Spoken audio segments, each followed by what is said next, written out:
Welcome to the Leroy Carlton Show. I am your host, Leroy Carlton. And as I always say, God is in the forefront of everything we do. So I would like to start off with a quick prayer. Oh Lord, my God, I have so often dreamed things that have yet to come true. Hope for things that seem to elude me. Please help me to let go of any dreams that is not of you and hold fast to the things you have planted deeply within my heart. I believe, Lord, that you have dreams to fulfill in me and through me. Let me dream the same dream so we can accomplish your work together. I ask you to bless all around me who seek to know more of you and your will for their lives. Help us to desire more of what you have prepared for us here on earth. I ask for your blessings and favor in Jesus' name. Amen. Ladies and gentlemen, I am honored to have a guest on the show that I'm sure you will like. I'm sure you will love him after this show. The one thing I can say that I'm happy to have this brother in my corner and as a business partner. Now, I'm going to start off real quick with a quick story.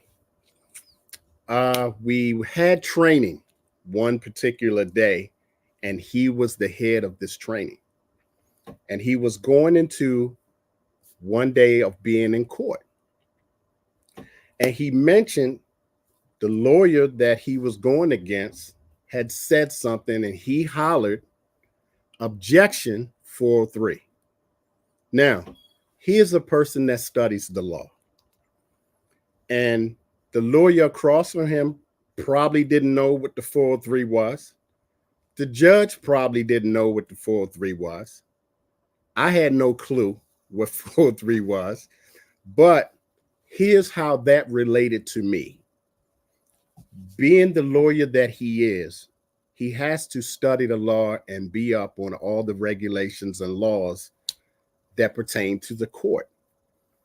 Well, there was this one particular guy by the name of Lieutenant Commander Johnson. I was pretty much on my way of getting kicked out of the military, the United States Navy to be exact. He came to me because I was in captain's mast and we had like a 15-minute recess. So I walked to the flight deck just to kind of cool off because I was hot. Lieutenant Commander Johnson is about 6'6", 245 pounds of just pure muscle.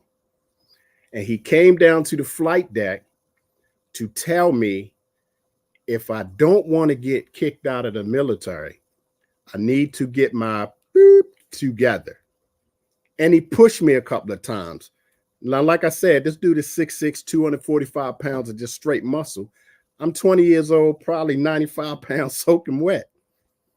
I figure I only have one good shot on this dude. But after he done chewed me out, he came back with this. If you don't want to get kicked out of the military, here's what you need to do.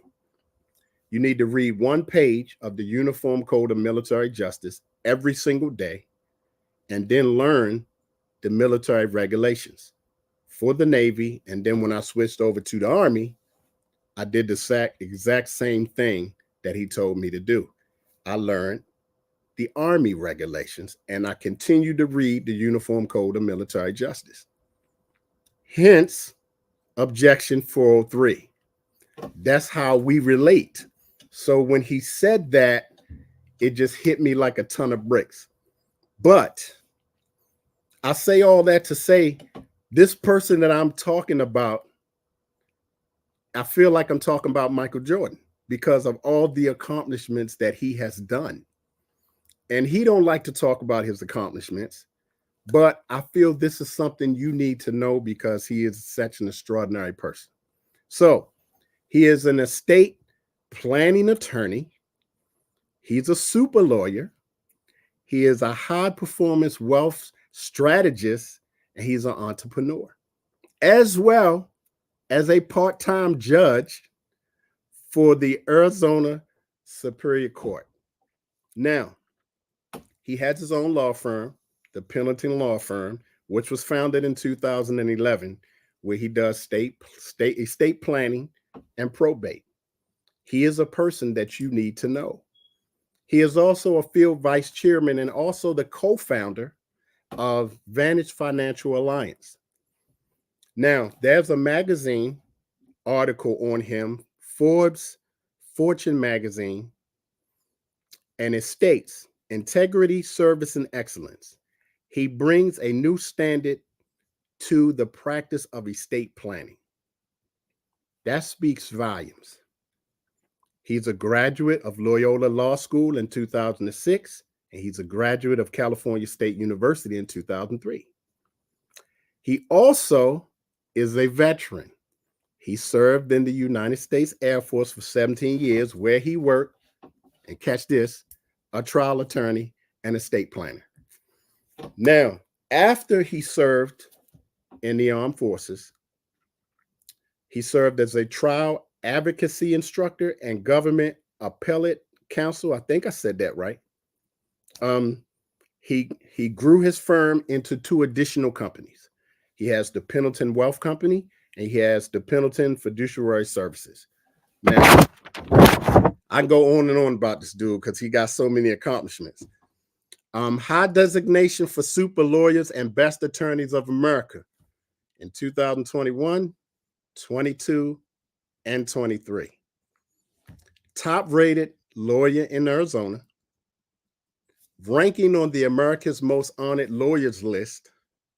Recognition in the New York Times as the power lawyer by the Lawyers of Distinction in 21 through 23. USA Today as a power lawyer by the Lawyers of Distinction in 22. Litigator of the Year in 21. 75 jury trials at the state, military, and federal level. He is also a husband and father, married to his beautiful wife, Amanda, and they have 6 beautiful kids, 2 sons, 4 girls, ranging from the ages of 3 to 16. Now, his net worth, you don't need to know that. The money he's made in not only December and November, you don't need to know that. But this is his words. I didn't have a good family growing up, so many families. My family is the most important thing to me. Everything I do is for them, and that's how I can relate to my clients on how much they want to protect their loved ones. That is awesome because he has a lot of clients, but he treats everyone like family. But here's the thing that I love the most about him. When he was in college, he met his grandmother, who was actually suffering from Alzheimer's disease at the time. And he did some things for her. And he states she had assets, but no documents, estate planning documents. She died with a level of dignity and quality of life she didn't deserve. My goal is to become to use estate planning to honor her memory. That is the thing I love the most about him when he stated that. So now that you got all of the Michael Jordan accolades, I want to bring forth Mr. Andre Pennington. Leroy. Oh man, did I do you justice? Man, you know how I feel about that stuff. Yeah, those are all things that happen. Okay. Now we're going to get into some questions. Okay. And my first question to you is, what is the one thing that got you interested in law? The one thing that got me into law. Yes. All right. So I'm going to take you back then. There was a time in my life that I was very confused and I made lots of mistakes. For me, those things are highlighted by sometimes you can't do 100% right. Sometimes you can't do 50%. But whatever it is you can do right, do that. Because that's what I was doing at the time. And the day that I decided to go to law school, I got robbed by one of my friends. Wow. And I was just in the wrong place at the wrong time. I was at one of my other friends' little condos or whatever. And he wasn't doing right, but he had a safe full of cash. Wow. So I just happened to be there and was robbed. And it got really real to me in that moment. Like where all my friends were headed. You know, I had some that were already hooked on drugs, things like that. And I always knew there'd be this fork in the road. I just always knew it because of my family history. And I remember after that night, when I pray, I listen. Because if I ask for things, that's my direction. Right. I'll ask too small or ask for something that's not to my benefit. So I just listen. And I was listening, trying to figure things out. And just this little voice came to me. And I read something where somebody said it came in my mind. No, it came in my heart. And it was like, you can do anything. Like, just pick it. Well, at the time, the only thing I knew that made money, but I was 20 years old, man. Right. Was being a lawyer, being an engineer, or being a doctor. And I don't like math, so I was like, well, those are out. So in that moment, that's when I decided to become a lawyer. To that point in my life, I'd never received an A on any test or grade in school. So that's where the journey started. But I will tell you this. I kept having this vision. I don't know how to say it where it's humble, like completely humble. Like I didn't even believe it. But I had this vision of Pennington law, something that I could hand to my family, like something that could get us started. That was the vision that I started following. I didn't believe I would get there, but I started heading that direction anyway. Right. So I had this faith, like unwavering faith, that if I just go the direction, God will give me what I need when I need it. The path I can't see, he will shine right before I need to be there. And that's just where I started doing. So yeah, that's the story, man. That's a great story. Okay. Was there ever a mentor that you followed in law? Wow, in law. Okay. I followed every single mentor that was appointed in front of me. This is how I do life. I don't get to have opinions about things I don't know about. Right. That's a firm boundary of mine. Like if you don't know about it, your opinion's worthless. So each supervisor that was put ahead of me, I followed. And until I felt like I knew what they knew, I did not start thinking about it. Right. It's a gathering of information journey.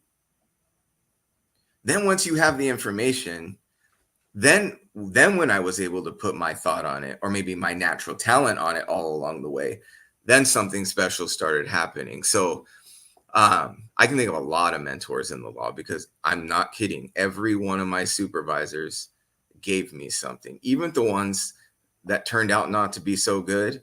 One of my superpowers is I learn from what not to do. Okay. Right.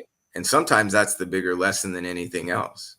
So give me two mentors in law and two outside of law. Okay. First mentor I had in the law, he's retired from the Air Force. He was Lieutenant Colonel Michael Coco. He was, I was being funny, but I sort of meant it. When I saw him in court, I was like, I like him so much. He is so good that I would fillet his body and put it over myself. Right? Like, obviously I'm joking, but right. What stands out to me is I was a prosecutor, and in the Air Force, what happens is once you're good at that, they'll move you over to the defense side.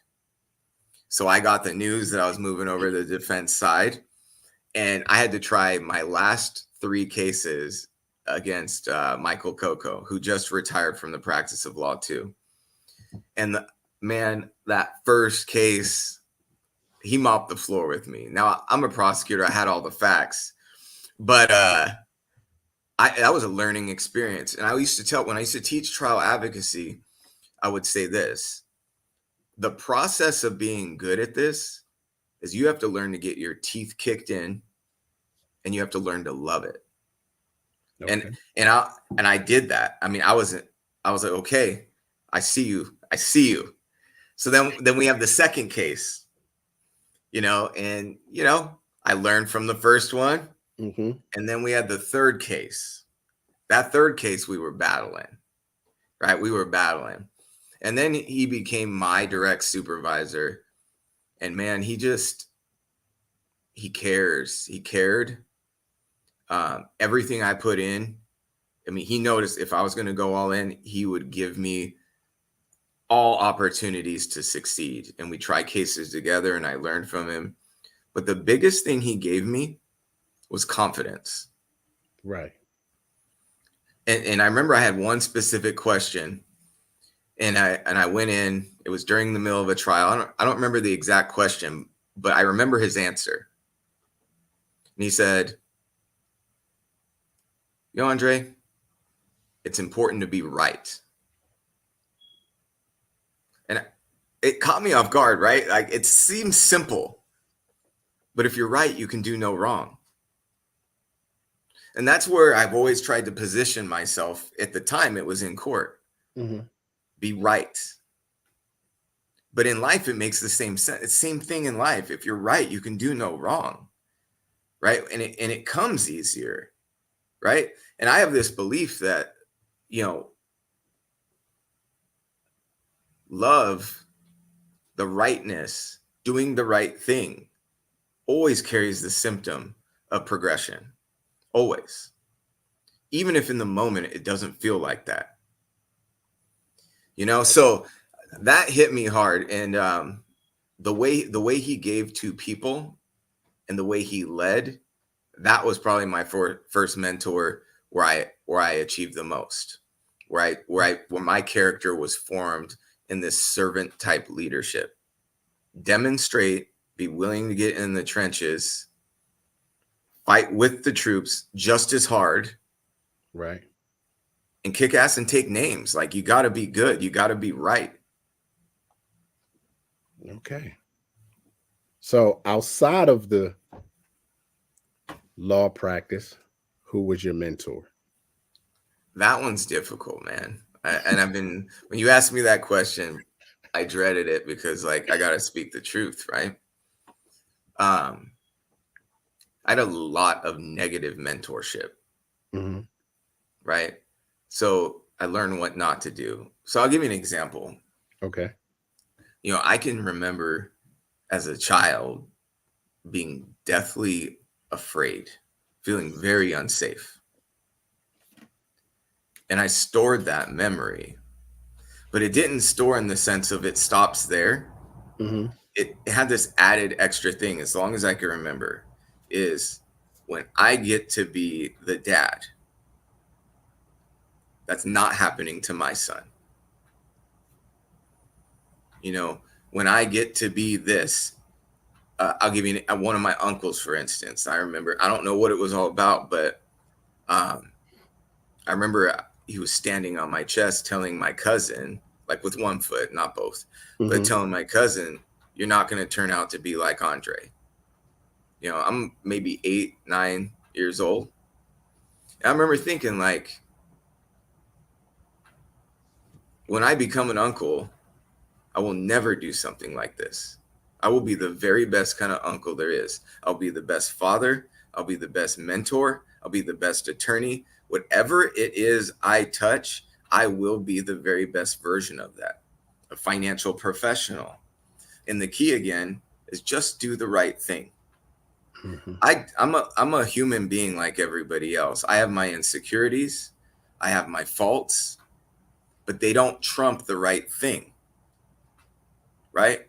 If I'm feeling insecure about myself, the right answer is never to try and pull somebody else down to make myself feel better.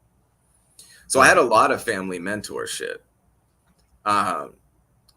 I'd made the decision to go to law school, Mm-hmm. and I was standing in the back of, I had transferred to a 4-year school at that time, and I was standing in the back of class, and it was a criminal defense attorney that was teaching at my college. And I remember he'd always talk about his red Corvette and how it was a tax write-off, and he was pretty arrogant, right? But I saw somebody like that. It's not maybe exactly how I hope to be, but it's somebody that accomplished what I'm trying to do. Mm-hmm. And another student was asking him at the end of class about law school and how difficult it is. And he said it was difficult, but he said, but there's people in here that could do it. And he pointed to me in the back.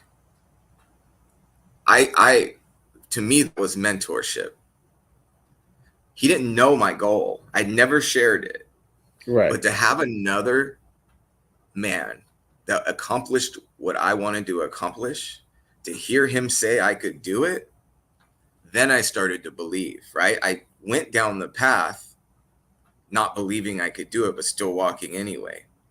And then somebody else objectively, based on whatever he observed, said I could do it. So I consider that mentorship. But I've had what I needed in the moment. I've had what I needed in the moment. But the who took me under their wing and raised me up and did it at each stage, that's God. You know, that's why I don't ask for anything. I listen.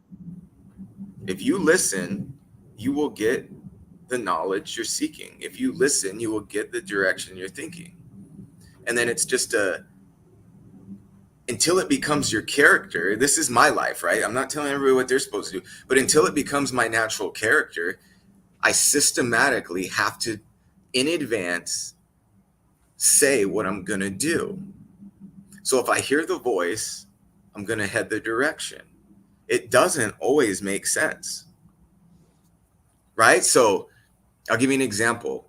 I was a federal trial attorney. I was very good at the job. And all of a sudden I get this little voice saying, you got to leave this job. You got to leave this job. And every day I don't listen, it gets louder and louder and louder and louder. And I know the rules. And these are the rules for me. You do what you want to do. And once you smack your head in the wall, you'll get another chance. Right? And you can smack it into the wall as many times as you want to. Or you just listen and have the courage. And you will develop, and it won't be easy. There'll be times you wish you didn't. You'll regret things. You're going to fall down the cliff. You're going to tear your back out. Right? But this is a Steve Harvey quote, but the parachute will open. Right. Right.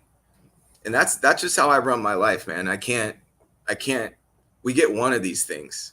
That's right. You know, and every day is a great day, and every day is a great day to do great things. And I treat every day just like that. So courage, I have a lot of fear. I have a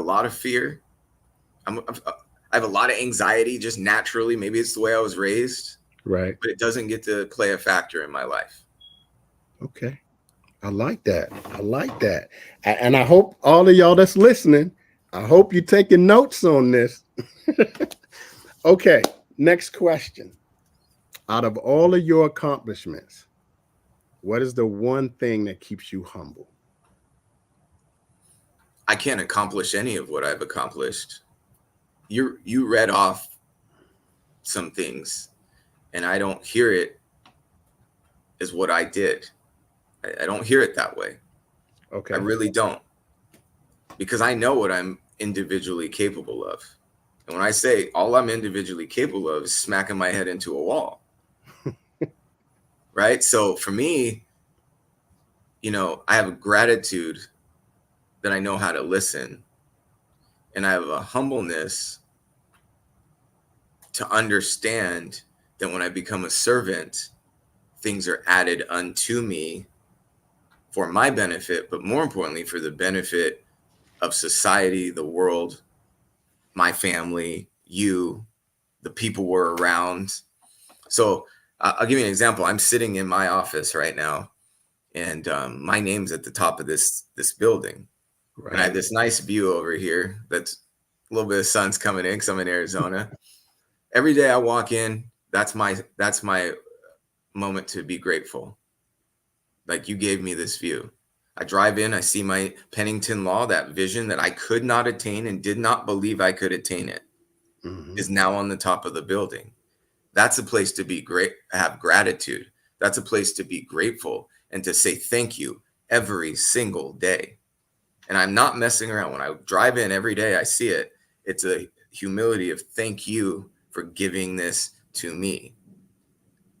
And my promise is I will be a good steward, and I will try and let you flow through me so I can help other people. So it's easy to be humble when those are my rules. Right. Now, I know I'm not afraid. I think that movie, oh man, I can't remember it. But it's that cartoon where there's all these little voices in the head. There's anger, there's sadness. Like, all that happens. All that happens, right? But we get to choose the one that takes the controls in the end, Right. right? So I have a system in my mind that doesn't allow that dude, that angry one, or that sad one, or that victim one, to Mhm. take the controls and start guiding the ship, right? Right. So that's just how I do it, man. So it's easy to stay humble. And here's the other easy way. I could leave here today, get in a wreck. Nobody's going to, and if I get in a wreck, I die. Is anybody going to care what car I was driving or what clothes I No. was wearing? No. Am I going to care how much money's in my bank account? I mean, you No. could take everything, and I Right. mean this, everything, and I'm still me, and I'm still the same guy. And you can give me everything, and I'm going to still be me, and I'm going to still be the same guy. But God willing, hopefully, if you give me everything, I give everything back. Man, that's deep. That's deep. And you know what's funny, because every morning I wake up, when I put my feet on that rug, I say the Lord's Prayer before I even get out of the bed. So I get it. Believe me, I get it. Oh man. Okay. Um, you talked about your grandmother and you met her when you were in college. How have your grandmother impact your life, and what was it about her that inspired you? Wow. So you got to know some background for Okay. this moment. So my mom didn't raise me. I'm biracial, Hmm. but my father raised me, and I'll always be grateful for it. Um, he raised me, but as a consequence, I mean, he had his own issues. This is not my story to tell of his. Hmm. He did the best he could, but maybe, maybe I didn't grow up knowing what a bunch of hugs felt like, or kisses, or that part of life at all, right? So I didn't meet her until I was 23, and it just came in. But the story I was told about my life was a story of racism, right? That part of the family wants nothing to do with you because of the way you look. And that's the story I had in my soul. Right. And I was working in, it was an undergrad college, and uh, I just, man, I should look and see if I could find her. Right. And I knew everybody's name. I never met my mom. I heard I had two half brothers. Right. And in my mind, they're living the white picket fence life and all of this. So this is the story I'm telling myself. Hmm. Anyway, I go online. This is like in 2000, man, what, 2002. I'm dating myself, right? Somewhere in there. Uh, I go online and I find her phone number or whatever, and I call her up. And Leroy, man, she was so happy to hear from me. So happy, and invited me out the next time I could come, gave me all my family's contact information. And it's like one of these things. And I listen to this part. If there are listeners, listen to this part, because we are bombarded with nonsense Yes. every single day. But this is the story I was told growing up, and I believed it. And to have my world altered by the racist white grandmother to be loving and caring and wanting to know about my life, and to be able to go out and visit and be treated just like family and hear all the real versions how people were thinking. This is one of the reasons if I don't know about something, I don't allow myself to have opinions about it. Right. And hearing or just being told or just hearing for me doesn't qualify, right? You have to do your own research and dig into it and find out. I talked to her. I stayed in her house, and she was the sweetest. Like, for my life, that was a bright spot, man. Like, somebody who was support. I didn't have a lot of support. Right. You know, my path was more of a journey of do it despite, right? You can't do this. How are you going to do it? How will you get the grades? How will you pay for it? Right? Be more realistic. And then to jump into like, oh, you're on your way to law school. That's fantastic. Right? It's the little things, man. So that's how she was a bright spot in my life. You know, she treated me like family. You know, she perfect? Nobody is. Right. You know, but that's how it was, man. And when I saw what happened to her, I'm this type of person. If there is something to do in the world, if there's something wrong, then be the solution. Be the solution. So for me, I lodge that in my mind. Whenever I get to where I'm going, that's how I'm going to give back too. Right? I spent a little bit of time with a foster family. Mm-hmm. That made a difference in my life. So when I get to where I'm going, give back there too. So I started foster homes. Right? I had a lot of my family that I felt didn't get a fair shake at justice by their socioeconomic status or lack thereof. Right. So I fought that fight too, right? It's Gandhi said it, but be the change you want to see in the world, right? And so many people have opinions and talk. This is where I might get a little irritated, but it's true. I get so sick of listening to people talk and not do anything. Doers change the world. You so right. Right? So right. That for me was very impactful, man, to have somebody stripped from me while they were alive that meant something in my life. And then to see that the lack of quality and dignity that a person deserves in their last chapter, you know, and that happens too far often. And that's why I do what I do in large part. Well, I can relate, brother. I can relate because my mom was killed when I was 11. And to hear what you're saying right now, you know, and to think back on that, you know, my mom went into the hospital, and when she got there, she went into a coma. Now, all the family members that so-called loved us wanted nothing to do with us. Now, I have two brothers under me, but they wanted nothing to do with us. So my grandmother said, y'all are coming with me, which is horrible because once we got older, like I went to college, joined the military, my brother under me did the same thing. We come back to Baltimore because that's where I was born and raised. I can stand right next to a family member and know who they are. And just to give you a quick story, I had an aunt that was my grandmother's sister. We were in the DMV, and I tapped on her shoulder and say, "Hey, Brenda, how you doing?" Brenda turned around, looked me dead in my face, and had no clue who I was. Yeah. And I'm looking at this woman like, are you serious? I know who you are, but you don't know who I am? And she looking at me like, okay, who are you? I say, my mother's name is Yvonne.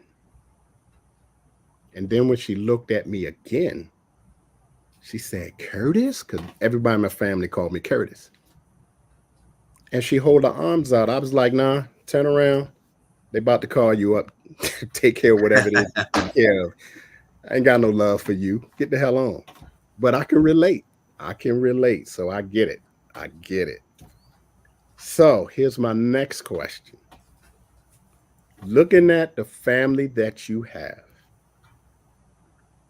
what is the one thing you love most about your family? And is your family the one thing that drives you? My family, my family drove me before I had a family, right? And for me, it was very serious what I was doing in the moment, right? Mm-hmm. Because I always knew if I go the wrong way, I'm going to repeat these cycles, right? So for me, it's like before I had kids, I was trying to be in a place that I could be a good father. Before I had a wife, which was not demonstrated to me, by the way, how to do that, you know, I wanted to be a good husband. And trust me, I started out early off in my life with all the same challenges as anyone else might have, Mm-hmm. right? But it compels me. You know, the drive is not the right word. My family compels me to be a better version, to listen more and to follow more, right? And today to see my family, like my son's in this office right now working with me, Oh, that's good stuff. right? Like, and I mean, and to understand that he thinks highly enough of me to want to take some steps my direction, Mm-hmm. that to me is full circle and success. That is what I was hoping for, right? I want to be the kind of guy that could give me what I wanted when I was little, you know, safety, encouragement, guidance, and a sense of like you are worth something, Mm-hmm. right? And my girls, same thing, like to be there. The hardest thing for me to be is a girl dad. I will I tell have you that two. right now. I have two. Yeah. And I think it like boils down to this. If I can just model what their mate would look like in the future. Yeah, that's the best I could do with that. I'm not even built for them growing up, man. Everything hurts. Right? But don't judge, don't do no harm and model what it looks like, right? So the kindness I treat my wife with, the way I love her, right? And what we're demonstrating. And when I'm angry and when I'm fiery angry, to still have that come out in the form of love, Mm-hmm. right? Those are the things I try and do. So I'm super proud of it, man. It's you take everything from me, you know, Mm-hmm. take everything is not every stuff. It's not stuff. It's not career. It's not accolades. It's not abilities. Mm-hmm. My family is my everything. And so, when I read this book that said there's a certain way to do things. And anything you're doing, you have to have that energy behind what you're doing. My family is compelling me to do that thing to the best of my ability because it matters. Right. Right. So that's how I feel about my family, man. It's the only place in my life that I can spot right now that could send me to prison. Okay, I get that. I get that. Right. I mean that in a way of like, I love it's the most important. And when I say that, I mean it. Like a lot of people say their family is the most important, but then Mm-hmm. what did you do? What does your life look like? Because my kids know me. My kids talk to me. Right. And I got their back every single day, every single week, every single minute at all times. Right. So to me, I mean that. Like, that's my fiber of being on this planet. That's what I was put here to do. All this other stuff is a symptom. Right. Man, I like that. I like that. But you know what's really going to change your life? When you have a grandkid. Oh, I can't wait. I I'm gonna got be a the best kind of granddaughter. granddaddy ever. Oh man, I have a granddaughter and I have 3 grandboys, and I love them to death. And the great thing is, you can give them back. All the hard work is done. There you go. You can give them back. Okay, next question. Looking at Andre Pennington today, what advice would you give Andre Pennington at 20? I don't even need to think about that. So I have this theory. It's not, I've never read it. There's no proof of it. None. But I'm like, I now know the journey that that little child had to walk, right? I know what it took. I also know what fears weren't real. I know the ones that were real. I know the trials and tribulations that were overcome, and I know the things that came easy. So I made this promise to myself a long time ago. When you get there, speak back. Speak back. So I'll give you an example of one thing that I've done that was very powerful for me. And it was a time that I was, as a child, that I was scared. I just, I was thrown into a wall, and my nose was bleeding. I remember it was in the bathroom, so the towel rack broke. And as a child, adults are giants. Oh yeah. And you're powerless, and that's exactly how I felt. And so visually, I stand between my younger self and the adult, and I'm the protector. I'm the protector. And I can tell that child, like, you become me. You become me. And there is no limit to what you can accomplish. Everything you touch, young man, turns to gold. Right? You grow up, I'm a brown belt in Brazilian Jiu-Jitsu. You know how to handle yourself. You're a kind person. You're a strong person. You stand for the right things. Get up. Wipe those tears off your eyes, because you become me. And we got this. And we got it enough that we got ourselves, we got everybody else, and anybody that we need to, we can carry on our back, because God's carrying us on his. Right? So I do that all the time. Right now, I'm listening to myself. Everything isn't easy. People think it comes easy. It's not, for me at least. Anything I've done was not easy. It took massive amounts of effort. But I can hear myself in the future telling me, you already did it. Right? You've already done it.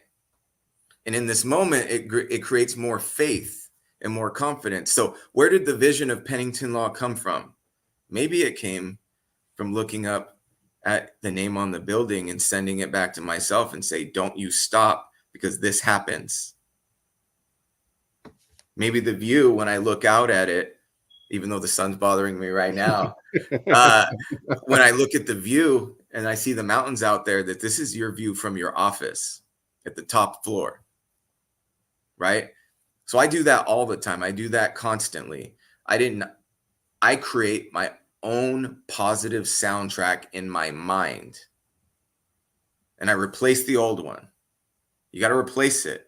You're not good enough. You're not attractive enough. You're not tall enough. You're not fit enough. You're not whatever it is. You don't have enough money. You don't have this. You have everything. Play that soundtrack. You have everything. Every day gets better. It's a great day today. It'll be a great day tomorrow. And we're going to do great things in all those days. And then when that track starts playing, and you combine that with the wisdom of God, there's nothing you cannot accomplish. The wildest dreams you have inside of yourself, they happen.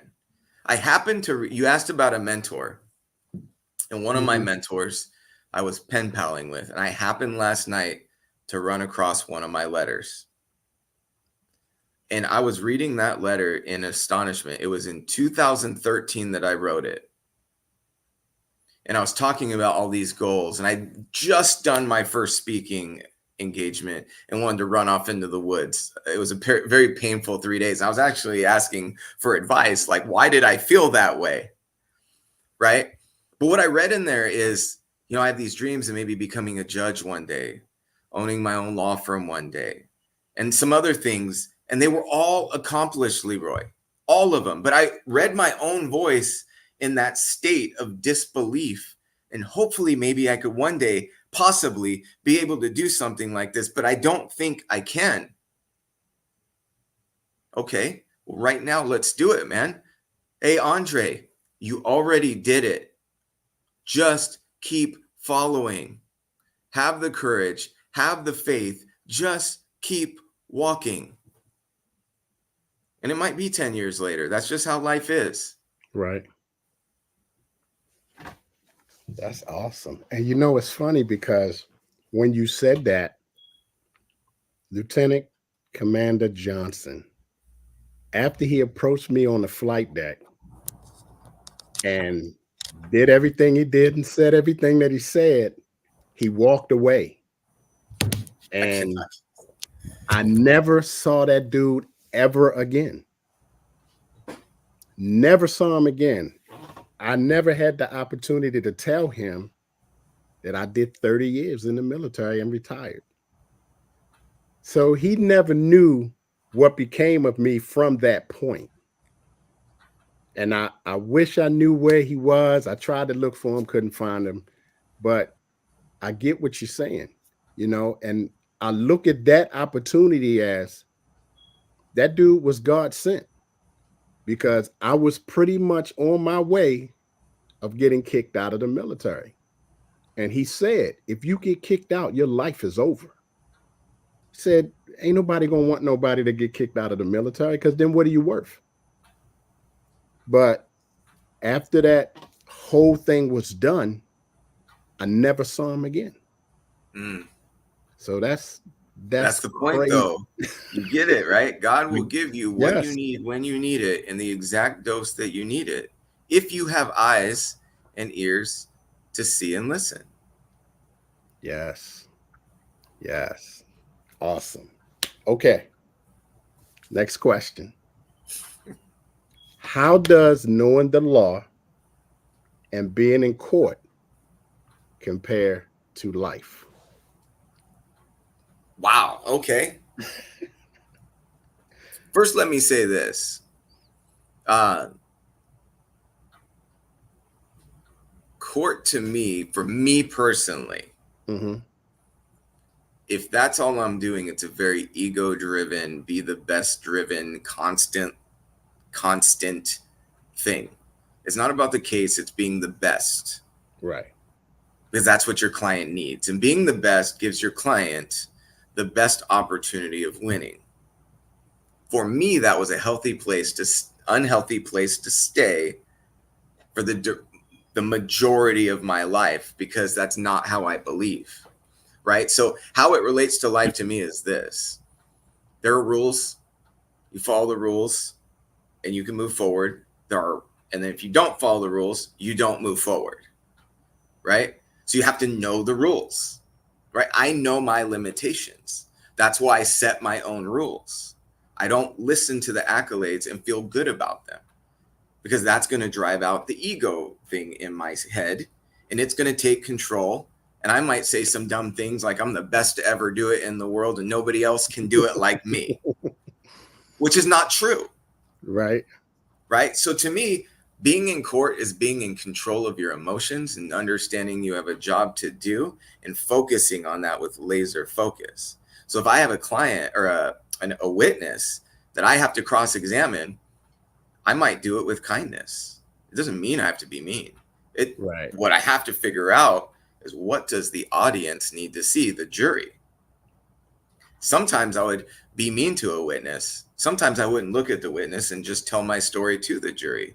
Sometimes I draw objections from the judge, knowing objections from the prosecution or the defense, whichever side I was on, knowing they'd object, knowing the judge was going to sustain it, and then look at the jury and say, why don't they want you to know the truth? Am I the only one that cares about it in here today? So it's understanding the rules and how to make whatever your circumstances are in life, move to the goal that you're trying to get to, right? I get it. I look different than some, right? That's a superpower now. That's how I feel. That's a superpower. No one sees me coming from a million miles away. And when I get there, they're always shocked. Still, when I walk out in public and people ask me what I do, and I might say any number of things, their jaws drop. I used to take offense to it. Right. But to me now, that represents the power of being able to go through life in that systematic way and live my purpose to the point jaws can drop, right? Things that are everyday for me are dreams of other people, right? But we don't get there unless we know the rules. And my rules for me are what I already stated earlier, right? It's a systematic way, and it's not about me. So to me, court taught me a lot about life. It taught me a lot about myself. I became very, very good at something that I felt I was leaving a piece of my soul to do. So I stopped doing it in that way. Right. And now I do it in a way that's in line with my heart. Right. So, and sometimes in life, like I said, to be good at that, you got to get kicked in the mouth and enjoy it. Right. That's the thing. If you don't enjoy it, I like it. If I'm going to get into a fight, you better believe I like the punches I'm taking too. Right. Or else you're never going to be a boxer, which I'm not. But we use jujitsu. When I go to jujitsu, I'm a brown belt. And I go to Dubois Jiu-Jitsu in Surprise, Arizona, if anybody ever wants to stop by. But I get my butt kicked 85% of the time. 85% of the time. And here's why. The people that are better than me are just better than me, and I learn. The people that are not, I put myself in the worst positions, and I'm still learning. Right. And don't let my ego jump in. If I put myself in a bad position and they catch me, good on them. Right. Now, they may not know that's what I was doing, or sometimes I'm not even doing that. Sometimes they just get me. But either way, it's a learning process. So to me, that's what court represents, right? You're learning how to operate here, right? We have to learn the rules of life. I'm going to talk a little bit about something you haven't asked, though, but segments of society want to play in their own rules. They make up their own. So far behind in the race, they think they're winning by making up rules that don't get them anywhere. I get it, man. Okay. Last and final question. And I think you're going to like this one. Joining the military. I know how the impact of the military has on you, because I joined for different reasons. One of those reasons was to get the heck out of Baltimore, Maryland. So, during the time that I joined the military, life expectancy for a Black male was 23 years of age, because they was all getting cut down. So I left Baltimore at 20, joined the military, never went back. Now I would go back to see family, but that was pretty much it. And I know the impact that the military had on me. And if anybody say that joined the military to say that the military never had an impact, they're lying. So my question to you, how have joining the military changed your life, and how has it been an impact on you? Man, that's a really good question. I will tell you this, that's where I grew up. That's where I learned how to be a man and have the structure to be a man. So the best way I can explain that story is I remember in officers training, I forget what the little demerits you get for not doing things right. Right. But my call sign became paper trail, because I was hard-headed, right? And I was Right. getting them for not having them. I was running out of them. Then I'd get them for that too, right? So, but what it taught me is like, this isn't a game. You know, there are standards and there's a way of being. And to me, what you see there, what you read out in that magazine article, those are the core values of the Air Force: integrity, service, and excellence. And those are now my core values: integrity when no one's watching, service before self, and excellence in all we do. You know, so those core values I took seriously, right? So I started out, you know, my in officers training, I ended up in front of a general, not for good reasons. Then I went to my JAG school and I ended up in front of the JAG school commandant, not for good reasons. You know, on my out of training, it said I met the minimum standards of being an officer. You know, but I won all kinds of awards on active duty. I learned from that stuff. It matured me. This isn't a game anymore. It's not funny. You know, these little brain dysfunctions that you have still that that are leading you to bad decisions, like you have to change them. Mm-hmm. Like they're not laughing, right? It's not cool, right? These are the fake rules that you have that you're playing by, and they're losing. You're losing, right? So having that structure and having to have a mission that was greater than me, that's what I still do. I still do that. This mission is greater than me.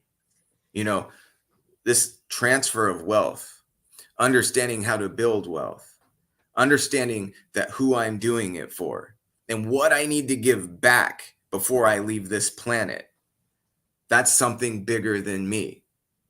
So while I'm not in uniform doing that, the uniform's still in me, right? So I grew up as a man and thank the United States Air Force for that, right? So yeah, that's the answer to that question. That's easy. Nothing bad came of that. Every opportunity that I've had professionally, it's only increased and enhanced it. I agree because I saw it from two different branches, the Navy and the Army. So I get it. Believe me, if you would have saw me at age 19 to when I retired from the military, you see two different people because the military will have an impact on you one way or another. Either you're going to get with the program or you not, but they're going to make you get with the program. Well, here's the thing, man, that really stands out to me. In order to be a leader, you first have to know how to follow. That's right. And there's a rank structure where your job is to follow, right? And then you're being led by really good leaders, maybe some not so good, but if you're really listening and following, you're picking that up all along the way. Yep. And then naturally, you know how to lead. It's not something you want to do. Right. Maybe that's for at least this is my perspective. I was a leader before I knew I was a leader. Somebody told me I was a leader before I realized I was. Right. And I remember this one day where I had enough rank in the reserves and I had enough rank to babysit the law office. And I remember my boss called up and he said, "Hey, I got everything taken care of. I just need you to babysit for a couple of weeks. Right? You have the rank to do it," because I barely was promoted. I'm like, all right, I'm game. And a real world event happened. A real world event where I'm having to talk to the wing commander and all of the commanders as the legal advisor. And I was nervous. I was scared. But you know what? I knew exactly what to do. You know, and to me, that's what I learned from the Air Force. You can plug and play me where you need to because I have the character and I actually was a follower. And when you take a follower and you put them in a leader's position, that's the way to lead. Yeah, because the military has always been plug and play. So if I need somebody to fill this leadership position, I'm grabbing and I'm putting you there. Either Mm. you're going to excel or you're going to get fired. And I've Yep. seen many a people get fired, and many a people excel. But you take, as I would always tell my soldiers, you take from the bad leadership as well as the good leadership. You know, you heard that phrase, you can learn a lot from a dummy. Yep. That is a true statement, you know? So, man, Andre, I thank you so much for this. Man, this has been so enlightening. I feel closer to you now, man. Yeah, we know each other, bro. Yeah. So, man, this has been awesome. Um, I'm going to put you in the back of the studio and I'm going to close out the show. My man, thank you. Thank you for the Thank you. opportunity to be on Thank here. you. Everyone, you got to see Mr. Andre Pennington, and he is a awesome guy, as I'm sure you know. I hope you enjoyed the interview with him. Man, what else? I mean, what else can you say? The man is awesome. And to even be in the presence of him and listening to him talk and everything that we went over, I hope all of you that watched this show today got some type of enjoyment of everything that he put out. Because this was a pretty deep discussion, you know, it was a pretty deep discussion, and I enjoyed sitting there talking to him. So, as always, my book of the month, since this is a new year, my book of the month is, I don't know if y'all can see that. There you go. The Psychology of Money by Morgan Housel. Good book. This is the book you need to have in your library. Awesome read, and I think you'll like it. Other than that, next week, my guests will be Ed and Kim Cross, the power couple. And you don't want to miss that show because that one is going to be just as powerful to hear how they got to where they are. So again, thank you all for coming on to the show. I really appreciate it. Love everybody that showed up. And I look forward to seeing every last one of you come the next show. And God bless and see you then.